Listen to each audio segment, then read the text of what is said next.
This is George Galloway talking to Ilan Pappe, whose new book, The Ethnic Cleansing of Palestine, bears the legend from the legend John Pilger that Ilan Pappe is Israel's bravest, most principled, most incisive historian. And his book is a blinder, I'll tell you. It's an absolutely must-read for anyone interested in understanding the core problem between the West and the East, the core problem in the Middle East, the Israel-Palestine conflict. Let's go to Ian in Surbiton. Ian. Evening, George. Fire away. 2 points, George. You said earlier on that you thought people were trying to get you out to talk sport because you were too pro-Palestinian. Well, there's hundreds of letters to the radio authority to prove it, Ian. Well, the fact is, if that was the case, right, why did they get rid of a so-called pro-Zionist, pro-American, pro-Jew like Charlie Wolf? If he had been there tonight, you would have had a ding-dong of a battle, and you know it, George, and it would have been wonderful entertainment for everybody. And Ian, it would have been the most unbalanced battle since Rocky Marciano flattened Don Coquel way back in the 1950s. I'm afraid Charlie Wolf can't stand up to the company we've got here tonight. Well, maybe not, but everybody should be given a chance. But I would like to ask the... Well, you stand in for him, Ian. You stand in for Charlie. Come on. Well, I'm not a Zionist for a start. But I'll ask the question. Are the Zionists linked to the far-right American Christians who want to fulfill biblical prophecies? Does he believe in that? Yes, Ian. I think that part of the pro-Zionist alliance in America are the Christian Zionists. As you know, conservatively estimated being 50 to 60 million members. And I think it is the pro-Zionist lobby alliance with the Zionist Christians that really directs American policy in the last 10 or 15 years into an unconditional support of Israel. And in fact, this is one of the problems for anyone who wants to bring about peace and reconciliation in Palestine, is this biased American position, this dishonest brokery of the Americans. And I think Christian Zionism, or as you called it, far-right Christianity, has a lot to do with it, apart from other factors that impact American policy in the Middle East as a whole. Would you think it would be an advantage for everybody in the long term if the actual Muslims themselves could actually get round to find themselves someone that could actually lead them in like the form of a caliph, like a unified figure who could actually stand up to say, like people like the President of the United States and other people, and say, I am the leader, you will talk to me, you go through me to get any settlement. Because at the moment it seems that you have the corrupt Saudis, you have the Shia, you have loads of Islamic extremists, and they're going to come into conflict with the extreme Zionists and the Americans in the long run, and nothing's going to happen except bloodshed. By the way, and just before Ilan answers that, a very considerable number of Palestinians are Christians, and especially in the area in the north of Israel where Ilan lives, in Haifa and the places that he works in the Galilee and so on. Many Palestinians are Christians, so this is not strictly speaking a Muslim issue, but I've no doubt he has a point to make on it. Right. Ian, I may recommend the book to you. It's not an easy book to read, but it was written by a great Palestinian, Edward Said, and it's called Orientalism. And one of the main points the late Edward Said is making is that you cannot take 1 billion of Muslims and talk about them as if they are one group. There are a lot of varieties of Islam and Muslims, and as you would not say that the Christians should have one leader nowadays, you wouldn't talk about one leader for the Muslims.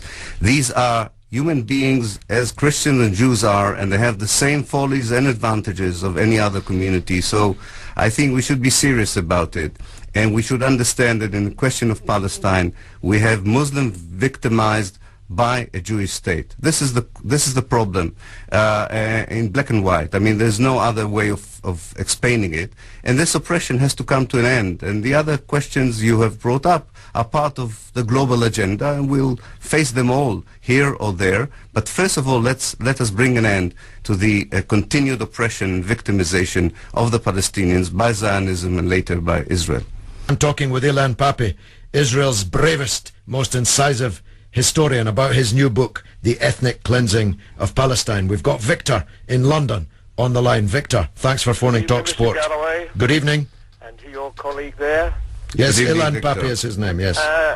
Yes, just a couple. I know it's not Ali or Mohammed. You've got somebody, you've got an ally there. Just a couple of things he can answer for me, and I'm really serious about it.